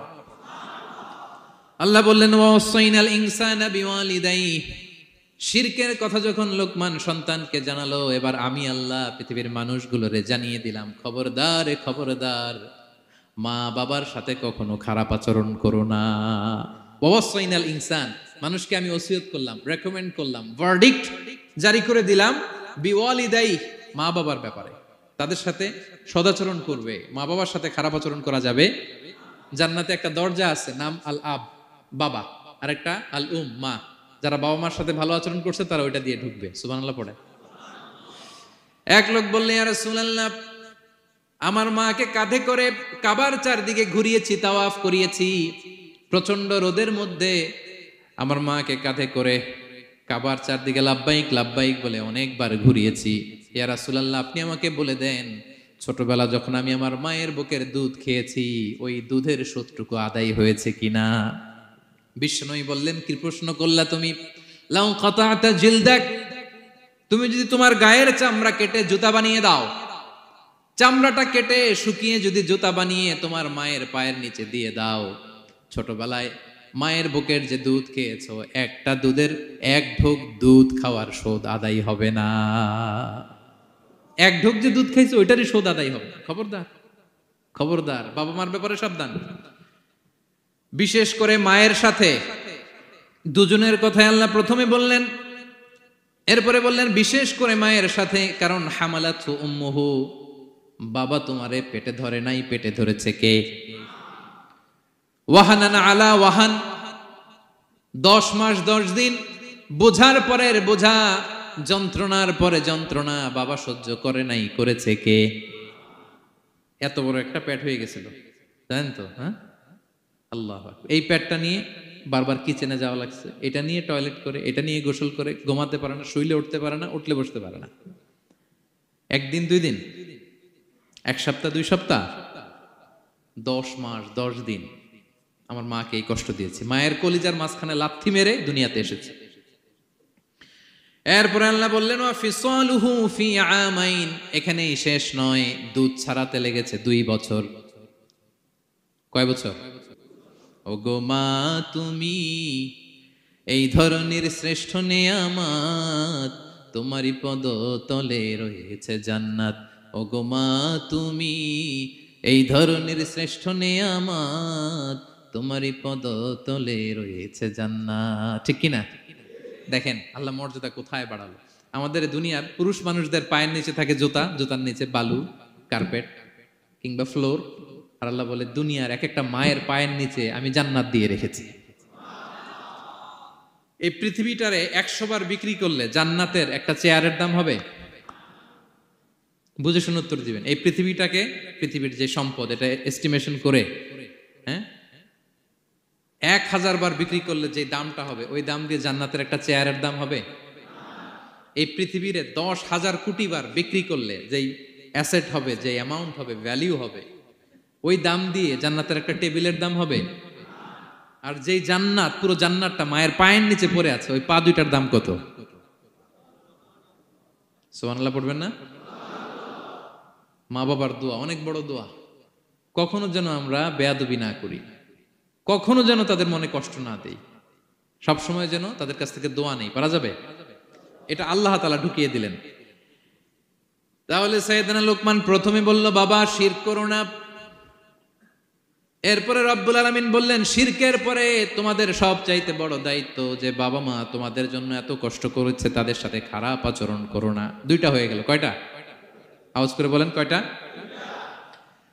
3 নম্বরে সাইয়েদনা লোকমান আলাইহিস সালাম ছেলেকে বললেন, ইয়া বুনাইয়া ইন্নাহা ইন তাকু মিসকালা হাববাতিন মিন খারদালিন ফাতাকুম ফি সখরাতিন আও ফিস সামাওয়াতি আও ফিল আরদি ইয়াতি বিহাল্লাহ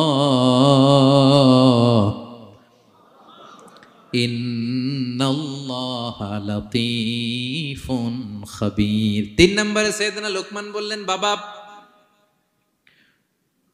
সরিষার দানা পরিমাণ কোনো ভালো কাজ যদি তুমি করো কিংবা খারাপ কাজ যদি তুমি করো, সেটা যদি মাউন্ট এভারেস্টের উপরে উঠে করো, কোনো খারাপ কাজ, আও ফিস সামাওয়াতি মহাশূন্যে যেয়ে যদি করো, আও ফিল আরদে জমিনের অতল গহ্বরে কোনো সুড়ঙ্গ বানিয়ে সেখানেও যে যদি কোনো পাপ করো, ইয়াতি বিহাল্লাহ সেটাও আল্লাহ নিয়ে আসবে।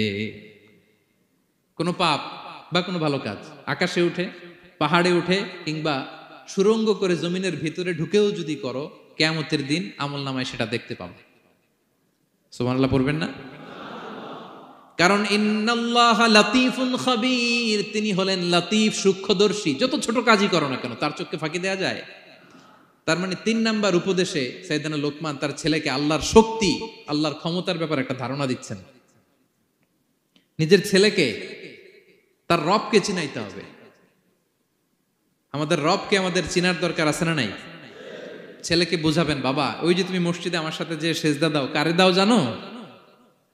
তিনি কত বড়, তিনি কত বিশাল ক্ষমতার অধিকারী। তুমি সামান্য কোনো ভালো কাজ কিংবা খারাপ কাজ, এটা যদি মহাশূন্যে উঠেও করো, পাহাড়ের চূড়ায় গিয়েও যদি করো, জমিনকে ফেড়ে সুড়ঙ্গের ভেতরে ঢুকেও যদি করো, তার চোখকে কশিনকালেও ফাঁকি দেয়া যাবে। তার মানে 3 নম্বরে আল্লাহর ধারণার ব্যাপারে, শক্তির ব্যাপারে, ক্ষমতার ব্যাপারে, আল্লাহ তাআলার অথরিটির ব্যাপারে, ক্যাপাসিটির ব্যাপারে একটা স্বচ্ছ ধারণা দিয়ে দিল। তুমি জানো নাকি কোন রবের ইবাদত তুমি করো? গোটা দুনিয়ার সবার চোখকে ফাঁকি দেয়া গেল, আল্লাহর চোখকে কশিনকালেও ফাঁকি দেয়া যায় না। ঠিক কি না? এই পৃথিবীতে সবার চোখকে ফাঁকি দেয়া যায় কি যায় না? পুলিশের চোখ, সিকিউরিটির চোখ, বিমানবন্দরে কাস্টমস অফিসারের যে অফিসার থাকে তাদের চোখ, বিভিন্ন জায়গায় বড় বড় যে সিসি ক্যামেরা থাকে, এগুলো ফাঁকি দেয়া যায়। ফাঁকি দেয়া যায় না একজনের চোখ। আওয়াজ করে বলুন তো তিনি কে? ফাঁকি দেওয়া যায়? আচ্ছা বলেন, এই ছোটবেলা থেকেই এই সেন্সেশন, এই অনুভূতি যদি, এই অনুভূতির সফটওয়্যার যদি আপনার ছেলের মাথায় ঢুকায় দেন, এই ছেলে কোনোদিন দুর্নীতি করবে? খাদ্যে ভেজাল দিবে? মাছে ফরমালিন দিবে? প্রতিবেশীকে কষ্ট দিবে? অনিয়ম করবে? অন্যের অধিকার হরণ করবে না। এজন্য ছোটবেলা থেকেই তার রবকে চিনায় দিতে হবে, রবকে চিনায় দিতে হবে। 3 নম্বরে ছেলেকে তিনি বললেন, বাবা অতি ক্ষুদ্র ভালো কাজ কিংবা খারাপ কাজ যেখানেই করো না কেন, কিয়ামতের দিন সেটা তুমি দেখবা। তার মানে তখন থেকে সে বুঝবে, আমি যাই করি না কেন, ভালো করলে এটার একটা প্রতিদান, একটা রিওয়ার্ড আমি পাবো, ঠিক না? আর খারাপ যদি করি, এটার শাস্তি আমাকে ভোগ করতেই হবে। আল্লাহর সুপ্রিম কোর্টের কাঠগড়ায় আমাকে দাঁড়াতেই হবে। নিক্তি পাল্লা, মাওয়াজিন আল কিসত, ন্যায়ের মানদণ্ড আল্লাহ সেদিন স্থাপন করবেন। আমরা যেটা মিজানের পাল্লা বলি, এটা মূলত ন্যায়ের মানদণ্ড। সামান্য ক্ষুদ্রাতি ক্ষুদ্র জিনিস দিলেও ওইখানে টের পাওয়া যায়। সুবহানাল্লাহ পড়েন। আচ্ছা, আমরা যে চাল কিনি, ডাল কিনি, ধরেন 10 কেজি চালের একটা বস্তা কিনছি, দেখবেন যে অনেক সময় মাপটা একুরেট হয় না। 10 কেজির চেয়ে হয়তো একটু বেশি অথবা হয়তো একটু কম, এরকম হয় না অনেক সময়? 5 কেজি কিনছেন এক দোকান থেকে, আরেক জায়গায় যে ভালোভাবে মাপ দিয়ে দেখবেন যে একটু বেশি হয়েছে অথবা একটু কম হয়েছে, ঠিক কিনা? আল্লাহ যে মিজানের পাল্লা সেদিন বসাবেন, ওইখানেও তো এরকম হবে। হ্যাঁ, কেমন হবে? فمن يعمل مثقال ذرة خيرا يره পড়ুন, ومن يعمل مثقال ذرة شرا يره। ক্ষুদ্রাতি ক্ষুদ্র জাররা তথা অনুপরিমাণ ভালো যদি করো, সেটাও সেদিন নিক্তি পাল্লায়, মিজানের দাড়ি পাল্লায় দেখতে পাবা। ক্ষুদ্রাতি ক্ষুদ্র খারাপও যদি করো, সেদিনও মিজানের পাল্লায় সেটা তুলে দিবে কে? জাররা মানে খুবই ক্ষুদ্র। কতটুকু ক্ষুদ্র আমি উদাহরণ দিয়ে বুঝাই। শীতের সকালে টিনের ঘরে যারা কোনোদিন থেকেছেন, এখানে তো শীত নাই, মালয়েশিয়াতে সারা বছর গরম। শীতের সিজনের কথা মনে আছে তো আপনাদের? না মালয়েশিয়া থাইকা সব ভুলে গেছেন? শীতকাল শীতকাল মনে আছে? হ্যাঁ, শীতের সকালে টিনের ঘরে যদি কখনো থাকেন, দেখবেন যে টিনের ঘরে ছিদ্র থাকে, ওই ছিদ্র দিয়ে সূর্যের আলো ঢুকে, রশ্মি। মনে পড়ছে? শীতের সকাল, টিনের ছিদ্র দিয়ে দেখবেন চিকন একটা সূর্যের রশ্মি ঢুকছে। ওটার কাছে গেলে দেখা যায় সামান্য ধুলাবালি, কেমন যেন ডাস্ট উড়ে এটার মধ্যে। অন্যদিকে কিন্তু দেখা যায় না, এদিকে নাই, কিন্তু ওই ছিদ্রটার কাছে গেলে দেখা যায় আলো যেদিক থেকে পড়ছে নিচ পর্যন্ত পুরোটার মধ্যে ধুলিকণা। আসলে ধুলিকণা কি শুধু এদিকেই না, পুরা ঘরেই? পুরা ঘরেই আছে, ওইদিকে আলো পড়ছে, ওইটা দেখা যায়। ওই যে ছোট্ট সূর্য রশ্মির মধ্যে কাছে গেলে যে ছোট্ট ছোট্ট ধুলিকণা দেখা যায়, ওইটার নাম হচ্ছে যাররা। যাররা, ফামান ইয়ামাল মিসকালা যাররাতিন খাইরান ইয়ারা। এই ধুলিকণার ডাস্টের যাররা পরিমাণ ভালো করলে সেটাও দেখতে পাবা, আবার যাররা পরিমাণ খারাপ করলে সেদিন কিয়ামতের ময়দানে মিজানের পাল্লায় সেটাও দেখতে পাবা। পড়েন সুবহানাল্লাহ। তার মানে 3 নম্বরে ছেলেকে আল্লাহর শক্তি আর সম্ভাবনা সম্পর্কে সতর্ক করলেন, জানান দিয়ে বললেন, বাবা যেটাই করো না কেন, সবার চোখকে ফাঁকি দেওয়া যায় না, একজনের চোখ, তিনি কে? কয়টা গেল উপদেশ? সবাই বলুন তো কয়টা? 3টা। 4 নম্বরে লোকমান আলাইহিস সালাম বললেন, ইয়া বুনাইয়া আকিমিস সালাহ। ও আমার সন্তান, 4 নম্বরে উপদেশ হলো তোমাকে নামাজ কায়েম করতে হবে। নামাজ, সবার আগে নামাজ। কাজকে বলে দাও আমার নামাজ আছে, নামাজকে বলো না কাজ আছে, ঠিক কি না? সালাত কায়েম করো, সালাত কায়েম করো, হবে জান্নাতি তুমি, হবে জান্নাতি তুমি। দিবে কাল হাসরে শীতল ছায়া আরশে আজিম, রব্বিয়াল আলা রব্বিয়াল আযীম, রব্বিয়াল আলা রব্বিয়াল আযীম। সুবহানাল্লাহ পড়েন। 4 নম্বরে আকিমিস সালাহ। ও আমার কলেজার টুকরা সন্তান, নামাজ কায়েম করো। নামাজ, নামাজ কিয়ামতের ময়দানে সর্বপ্রথম যে জিনিসটার হিসেব আল্লাহ চাইবেন, ওটা কি? সবাই বলেন একসাথে, সেটা কি? বিশ্বনবী ইন্তেকালের আগে বললেন, আস-সালাত আস-সালাত ওয়া মা মালাকাত আইমানুকুম। ও আমার উম্মতেরা, নামাজ, নামাজ। বিশ্বনবীর রূহু বের হয়ে যাবে, মালাকুল মাউত চলে আসলো, এখনই রূহু মুবারক কবজ করে নিয়ে যাবে। অন্তিম মুহূর্তে গোটা উম্মার জন্য বিশ্বনবী যে মেসেজটা ড্রপ দিয়ে গেলেন, সেটার নাম হলো নামাজ। সালাত আস-সালাত। উম্মতেরা, নামাজ নষ্ট করো না, নামাজ নষ্ট করো না। আউয়ালু মা ইউহাসাবু বিহিল আবদু ইয়াউমাল কিয়ামাতি আস-সালাহ। কিয়ামতের ময়দানে সর্বপ্রথম আল্লাহ যে জিনিসটার হিসাব চাইবেন, সেটা কি? ফাইন সলুহাত সলুহা সাইরু আমালি। এটা যদি ঠিক হয়ে যায়, পুরো আমলনামা ঠিক হয়ে যাবে। ওয়া ইন ফাসাদাত ফাসাদা সাইরু আমালি। নামাজের হিসাব দিতে যেয়ে যদি আপনার গন্ডগোল লেগে যায়, আপনার পুরো আমলনামাটারে গন্ডগোল করে দিবে কে? এজন্য সবার আগে সালাত। ছেলেকে বোঝাবেন, বাবা নামাজ কায়েম করো। তার মানে একা একা পড়ো না, জামাতে পড়ো। নামাজ পড়া আর কায়েম করায় পার্থক্য আছে। একা একা পড়া যায়, কিন্তু একা একা কায়েম করা যায়? বলেন। তার মানে বাবা একা একা নামাজ পড়ো না, জামাতে পড়ো। বিকেল বেলায় তোমার বন্ধুকে নিয়ে খেলার মাঠে যখন ক্রিকেট খেলতে খেলতে মাগরিবের সময় হয়ে যায়, একা একাই মসজিদে যাবা না, তোমার বন্ধুরেও নিয়ে যাবা।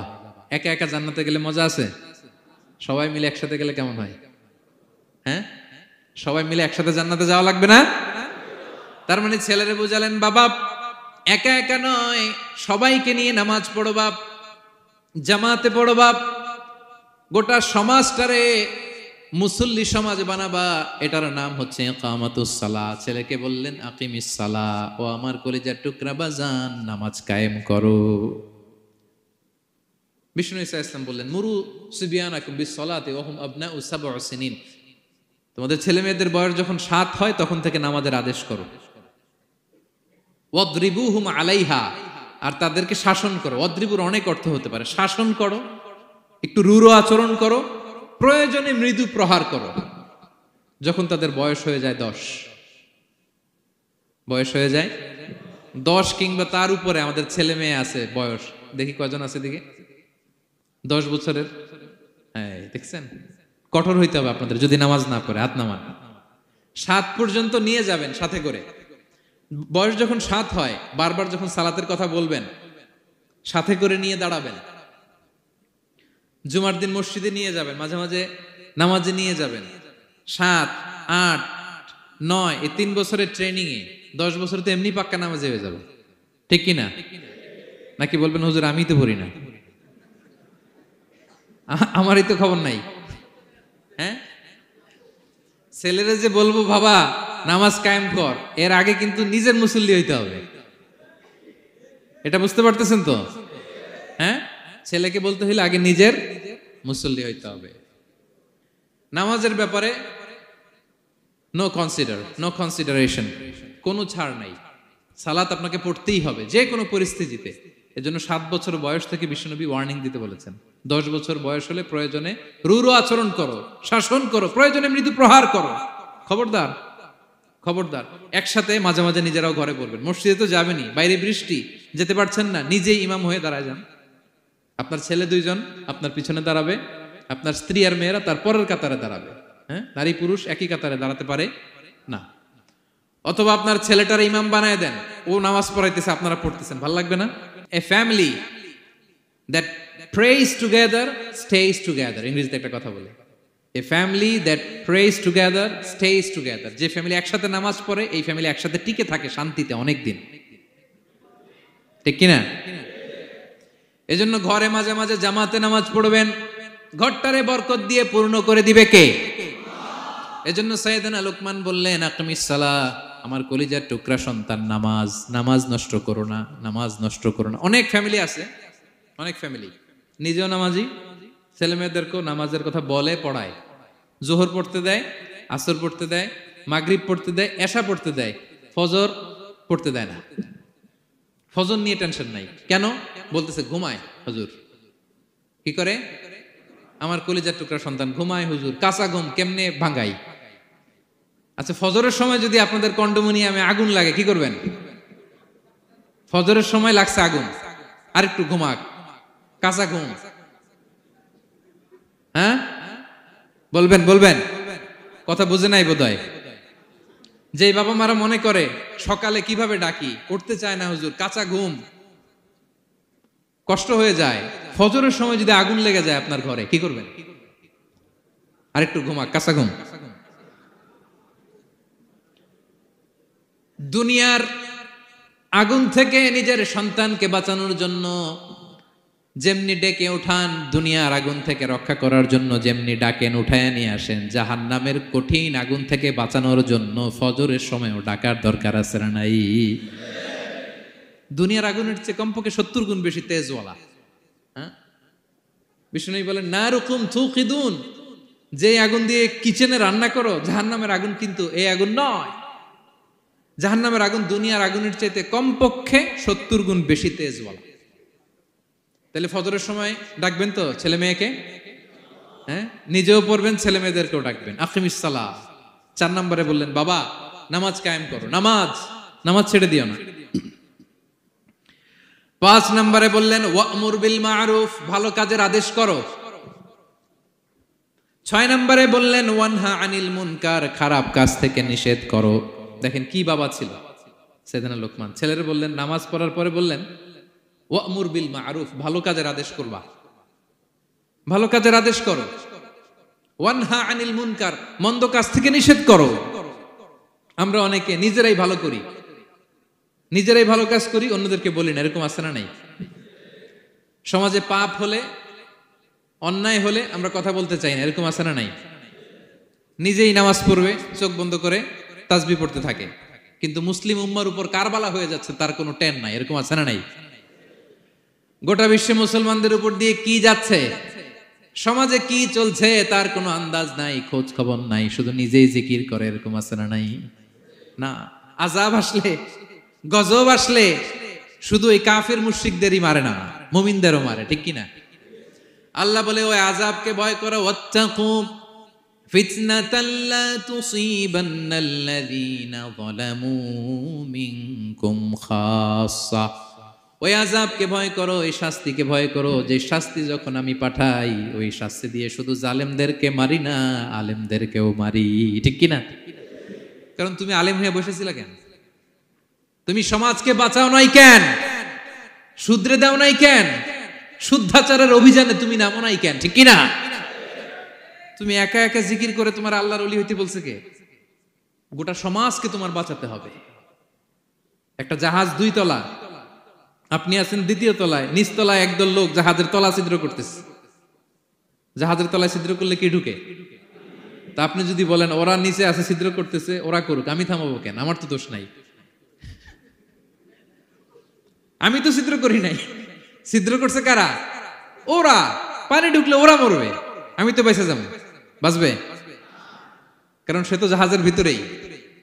আপনি যে যদি এই পাগলগুলার না থামা, ওরা তো মরবেই, আপনিও শেষ। চিল্লায় বলেন ঠিক কিনা?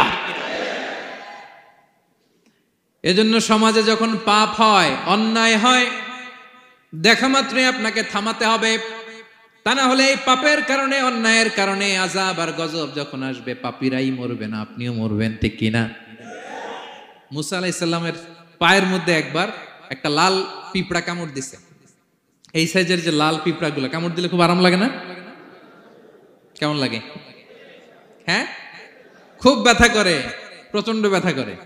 তো মুসা আলাইহিস সালামের মেজাজ কি নরম না গরম? খুব তাড়াতাড়ি রেগে যেতেন উনি। এক এক নবীর এক এক অ্যাট্রিবিউটস ছিল, হ্যাঁ, এক এক বৈশিষ্ট্য ছিল। উনি অনেক রেগে যেতেন। উনি থাপ্পড় মেরে একবার ফেরাউনের বাবুর্চিকে দুনিয়া থেকে শেষ, এক থাপ্পড়, এত শক্তি। সেই বুখারীতে এসেছে মালাকুল মাউতকে মারছিলেন একটা। ওই যে ছোটবেলা থেকে মারার অভ্যাস, ছোটবেলায় কার গালে দিছিল জানে না বোধহয়? ফেরাউন। অন্যায় দেখলেই ছোটবেলায় ফেরাউনের গালে দিছে একটা, বড় হয়ে ফেরাউনের বাবুর্চির একটা, এরপরে মালাকুল মাউতকেও একটা। এর কারণ মালাকুল মাউত আবার মালাকুল মাউতের মতো আসেনি, মানুষের আকৃতিতে এসেছিল। তো পারমিশন না নিয়ে ঢুকছে। উনি ভাবছে এমনি মানুষ, কিরে পারমিশন নিলি না কেন?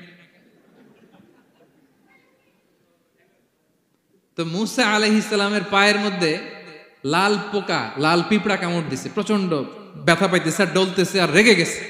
রেগে তাকায় দেখে এদিকে লাল পিঁপড়ার বাসা, যে পা দিয়ে ডলে সবগুলোর মেরে ফেলছে। তো ঘটনাটা ছিল মুসা আলাইহিস সালাম আল্লাহকে জিজ্ঞেস করছিলেন, এই ঘটনাটা আল্লাহ কেন ঘটাইছে? আল্লাহকে জিজ্ঞেস করছিলেন, আল্লাহ আযাব যখন কোনো এলাকায় পাঠান তখন তো শুধু জালিমরাই মরে না, ভালো লোকগুলাও তো মারা যায়, তো এই আযাবে ভালো লোকগুলা কেন মরে? আল্লাহ উত্তর দেয় নাই, এই ঘটনা ঘটাই দিছে। পিঁপড়া যখন কামড় দিছে রেগে সবগুলোর মেরে ফেলছে। আল্লাহ বলে, মুসা কামড় দিছিল কয়টা? কয় আল্লাহ একটা। তো ওগুলোর মারলা কেন? অ্যাকশনে যখন যায়, এত কিছু দেখে অ্যাকশন নেওয়া যায় না।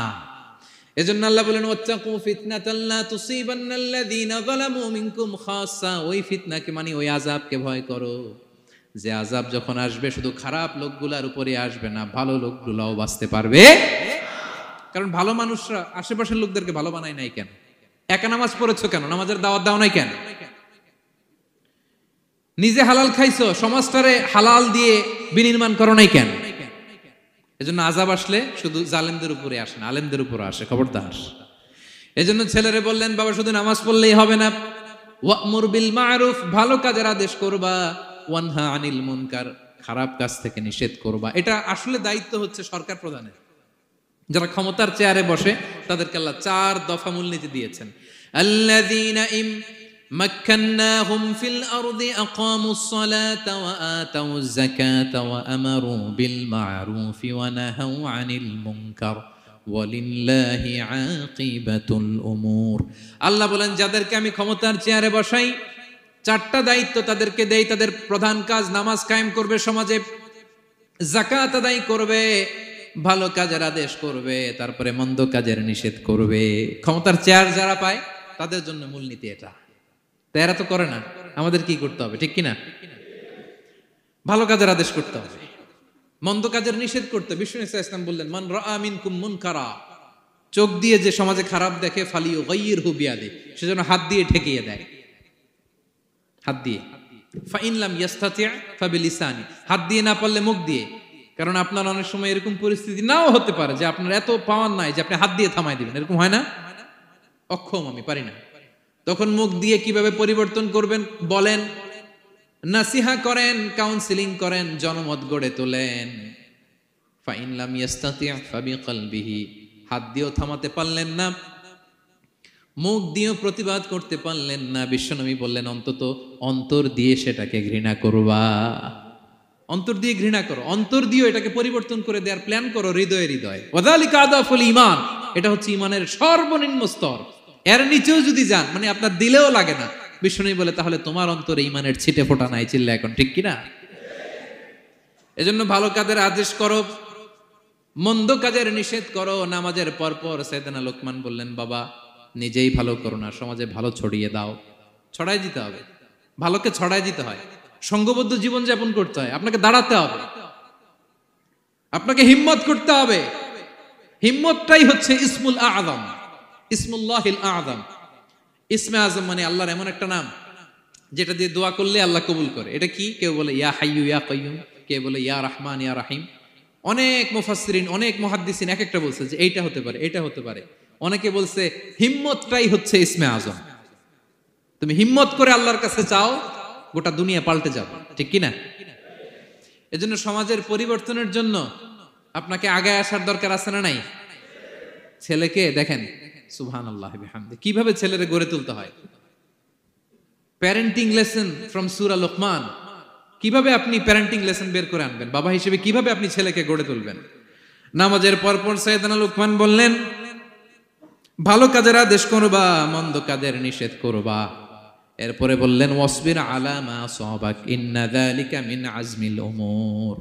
লোকমান বললেন, ওয়াসবির আলা মা আসাবাক, বিপদে ধৈর্য ধরো। কারণ লোকমান আলাইহিস সালাম ভালো করেই জানেন যে নামাজ কায়েমের আন্দোলন করে, যে সত্যের পথে আহ্বান করে, যে অন্যায় কাজে বাধা দেয়, সমাজ তারে ওয়েলকাম করে না।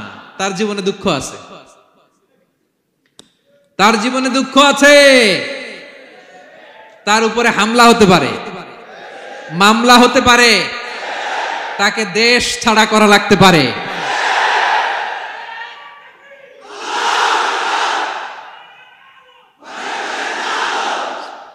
ওয়াসবির আলা মা আসাবাক, বাবা খুব ভালো করেই জানে বিপদ নেমে আসতে পারে।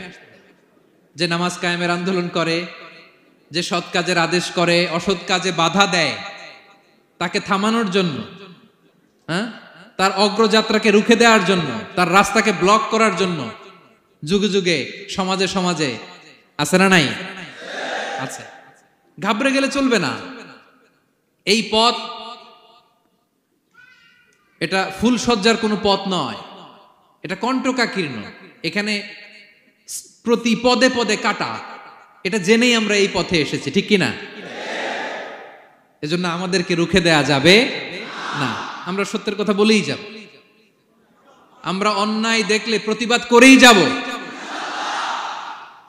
প্রতিবাদ করবেন, দাঁড়াবেন। আপনি দাঁড়ালেই দেখবেন পরিস্থিতি অন্যরকম হয়ে গেছে। দাঁড়ান না যে আপনি, অন্যায় করতেছে আপনি দাঁড়ান না কেন?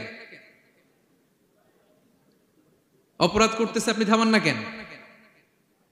আপনার বোনের বয়সী একটা মেয়েকে টিজ করতেছে কিছু ছেলেরা, আপনি দাঁড়ান না কেন? ওদের 10 জনের চেয়ে আপনার শক্তি অনেক বড়। সত্যের যে শক্তি আছে, মিথ্যা তার সামনে মুখ থুবড়ে পড়ে। আপনি দাঁড়ান, আপনি জিজ্ঞেস করেন এরকম করতেছো কেন, টিস করতেছো কেন? আপনি ওখানে জনমত গড়বেন, আপনি দাঁড়ালে আরো 10 জন দাঁড়াবে, ঠিক কিনা? দাঁড়াতে আপনাকে হবে, সাহস করে দাঁড়াতে হবে। সালাত কায়েমের আন্দোলন যারা করে, সৎ কাজের আদেশ যারা দেয়, মন্দ কাজ থেকে নিষেধ যারা করে, তাদের জীবনে পরীক্ষা আছে না নাই? এজন্য সাইয়েদনা লোকমান বললেন, বাবা যেই নাসিহত তোমাকে দিচ্ছি এটা পালন করলে বিপদ আসবে, কিন্তু ঘাবড়ে যেও না, আতঙ্কিত হয়েও না। ওয়াসবির আলা মা আসাবাক, বিপদে ধৈর্য ধরো, ধৈর্য ধারণ করতে হবে। সবর, সবর নিয়ে কোথায় যেন আলোচনা করেছিলাম যে সবর এটা এমন একটা গাছ যে গাছের চারদিকে থাকে কাটা, কিন্তু ফলটা বড় মিষ্টি। সবর বাংলা জানেন তো কি? ধৈর্য। ধৈর্য এমন একটা গাছ যে গাছের চারিদিকে কাটা, কিন্তু ফলটা মিষ্টি, সুস্বাদু। এই সুস্বাদু ফল খেতে হলে এই কাটাগুলো সহ্য করতে হবে। ধৈর্য। ছোট্ট ছেলে মেয়েদেরকে ননির পুতুল করে গড়ে তুলবেন না, খবরদার। ওদেরকে কষ্ট সহিষ্ণু করে গড়ে তুলবেন। আপনি থাকতেই কষ্ট করা শিখান, তার জীবনটা স্মুথ হবে, তার ক্যারিয়ারটা ব্রাইট হবে, তার ভবিষ্যৎটা সুন্দর হবে। ছেলেমেয়েরা কিছু চাইলেই সাথে সাথে দিবেন না। অনেক বাবা মা আছে এত আদর করে, এত বেশি আহ্লাদ করে, যা চায় তাই দেয়, পরে হিতে বিপরীত হয়, ঠিক কিনা? ছেলে মেয়েকে অভাব শেখান, ছেলে মেয়েকে কষ্ট শেখান, ওদেরকে সংগ্রাম শেখান, প্রতিকূল পরিবেশে কি করে টিকে থাকতে হয় এটার সবক শেখান। সেদিন লোকমান তাই করলেন, ছেলের সবর শিখাইলেন যে বাবা ধৈর্য ধারণ করো, আতঙ্কিত হবা না। জীবন এটা সহজ নয়, জীবন চলার পথ সহজ নয়, এটাকে সহজ করে নিতে হয়। কখনো সবর করে, কখনো ক্ষমা করে, কখনো অন্যকে ইগনোর করে, কখনো দোয়া করে, কখনো আল্লাহর উপর তাওয়াক্কুল করে, ঠিক কিনা?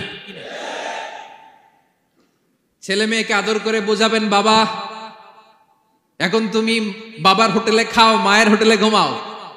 সারা জীবন এমন চলবে না, দুনিয়াটা বড্ড কঠিন, এখানে কেউ কাউরে জায়গা করে দেয় না, নিজের জায়গা নিজেরই করে নিতে হয়, ঠিক কিনা? ছোটবেলা থেকেই তাকে দৃঢ় মনোবলের করে তুলতে হবে যে বাবা দুনিয়াটা এত সহজ নয়, এটা সহজ করে নিতে হয়। This is the life hacks. এই লাইফ হ্যাক গুলো আপনি শিখাবেন, লাইফ লেসন গুলো শিখাবেন। ধৈর্য ধরো, সৎ কাজের আদেশ দাও, মন্দ কাজের নিষেধ করো। এগুলো করতে গেলে একটু বাধা বিপত্তি আসবে, কিন্তু শেষ হাসিটা তুমিই হাসবে, ঠিক কিনা? বিজয় তোমারই হবে। কি বলেন? সময়ই কথা বলে, সময়ই কথা বলে। বিপদে ধৈর্য ধরো। বিশ্বনবী আল্লাহ বললেন, ওয়াসবির আলা মা ইয়াকুলুনা ওয়াহজুরহুম হাজরান জামিলা। নবী হে, বিপদে ধৈর্য হারা হবেন না। ভালো সময় সামনে আসছে, মক্কায় আপনারে কষ্ট দেয়, গণক বলে, জাদুকর বলে, পাগল বলে, মদিনাতে বিজয় আপনারই হবে, ঠিক কিনা? ছেলে মেয়ে যেন আশাবাদী হয়ে গড়ে ওঠে, হোপফুল, আতঙ্কিত যেন না হয়। কষ্ট শিখান, ধৈর্য শিখান। আচ্ছা গেল। এরপর তিনি বললেন, ওয়ালা তুসাইর খাদ্দাকা লিন্নাস। ও আমার কলিজার টুকরা সন্তান, ওয়ালা তুসাইর খাদ্দাকা লিন্নাস, অহংকার করে মানুষ থেকে মুখ ফিরিয়ে নিও না। ছেলেরে এবার সোশ্যাল বানানোর চেষ্টা করতেছেন, হ্যাঁ? ওয়ালা তুসাইর খাদ্দাকা লিন্নাস।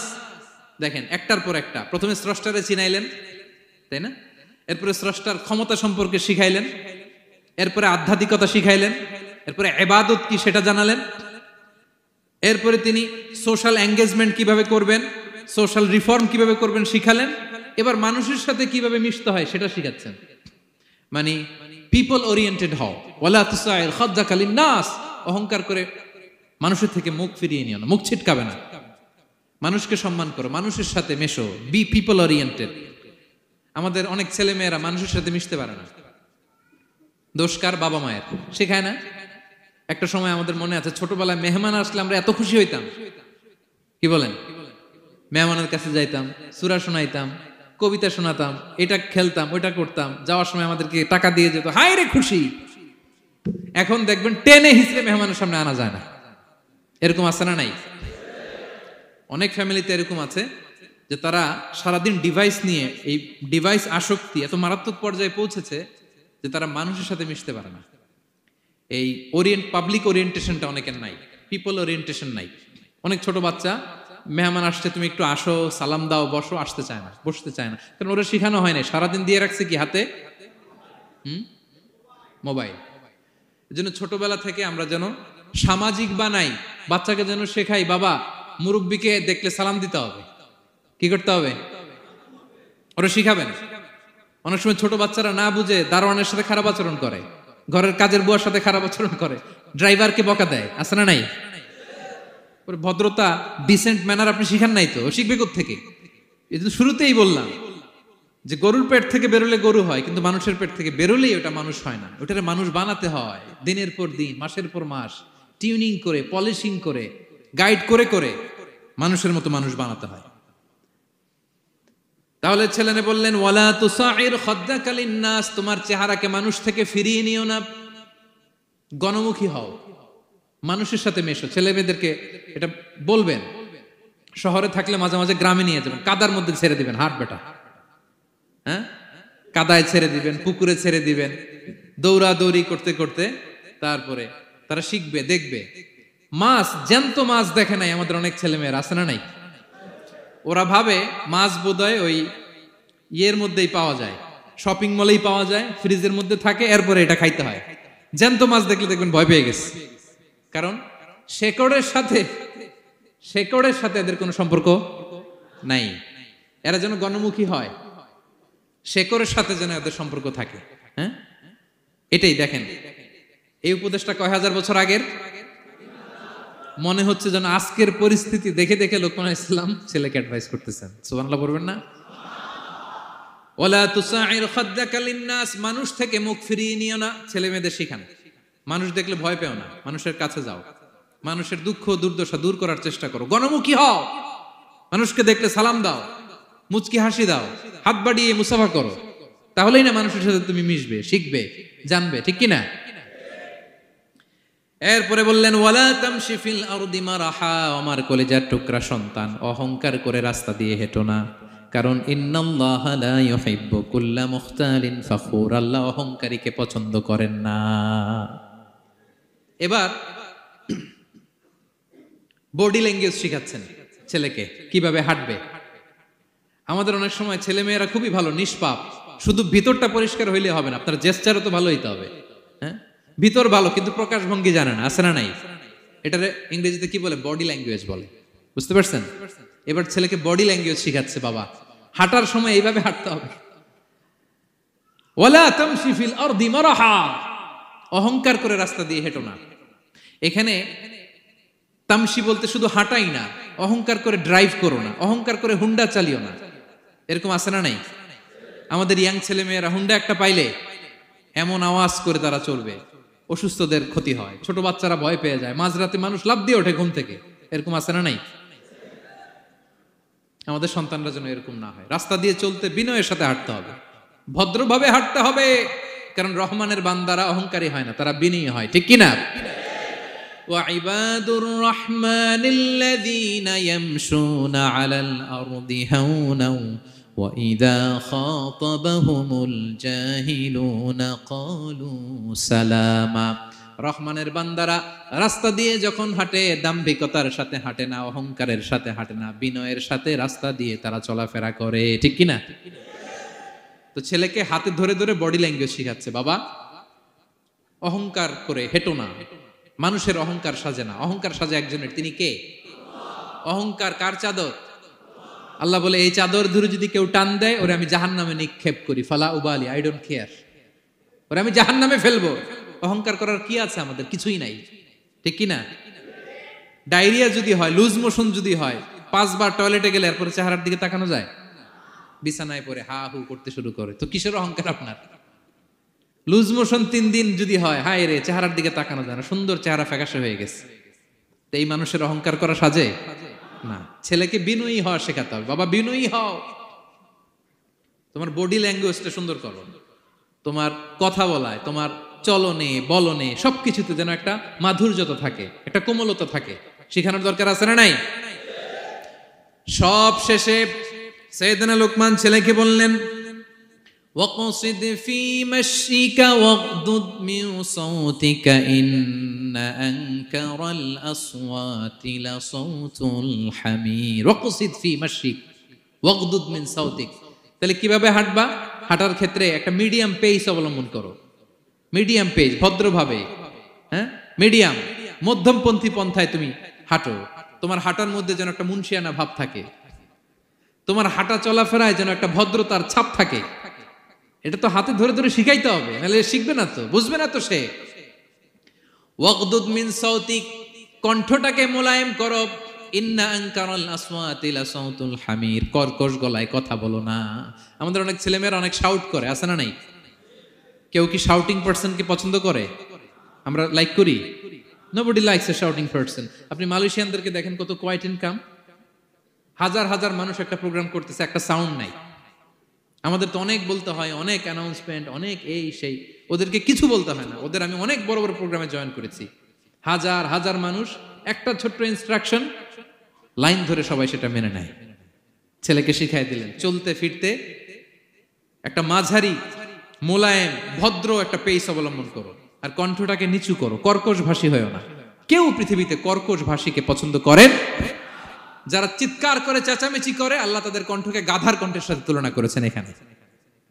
দ্য ব্রেইং অ্যাস, গাধার আওয়াজের চাইতে পৃথিবীতে নিকৃষ্ট কোন আওয়াজ হতে পারে? আল্লাহ বলে, তুমি কি তোমার কণ্ঠকে গাধার আওয়াজের মতো করতে চাও? যদি না চাও, কণ্ঠটাকে মোলায়েম করো। কর্কশ ভাষায় কখনো মানুষকে সম্বোধন করো, কারণ কর্কশ ভাষীকে, এই শাউটিং পারসনকে কেউ কখনো পছন্দ করে না। তো এই উপদেশগুলো আমাদের ছেলে মেয়েদেরকে দেওয়ার দরকার আছে না নাই? আল্লাহু আকবার। প্রজ্ঞায় সুসজ্জিত এই উপদেশ মালাগুলো সে 3000 বছর আগে যেমনি প্রাসঙ্গিক ছিল, এখনো তেমনি প্রাসঙ্গিক। এই উপদেশগুলো আমরা ছেলে মেয়েদেরকে দিতে পারবো তো? এই 10টা উপদেশ মালা বুঝতে পারছেন আপনারা? সবাই বুঝতে পারছেন? মনে থাকবে? খেয়াল থাকবে? আমি 1 মিনিটে একটু রিভাইজ করি। কি কি উপদেশ দিলেন? প্রথমেই শুকরিয়ার কথা আল্লাহ নিজে বলেছেন, শুকরিয়া করো। আমরা যেন যে কোনো পরিস্থিতিতে শুকরিয়া করি, করলেই নিয়ামত বাড়াই দিবে কে? এরপর সাইয়েদনা লোকমান ছেলেকে সর্বপ্রথম যে উপদেশটা দিলেন সেটা হলো, বাবা কি করো না? সবাই বলুন, কি করো না? কারণ শিরক হচ্ছে সবচাইতে বড় পাপ। আল্লাহ সব মাফ করে, শিরকের গুনাহ তিনি মাফ করে। এরপর আল্লাহ তাআলা নিজ থেকে আরেকটা উপদেশ ঢুকাই দিলেন, সেটা হচ্ছে কার সাথে ভালো আচরণ করো? মা বাবার সাথে। মা বাবা যদি বদদোয়া দেয়, আপনার জীবনে কখনো উন্নতি আসবে? এরপরে তিনি ছেলেকে বললেন, বাবা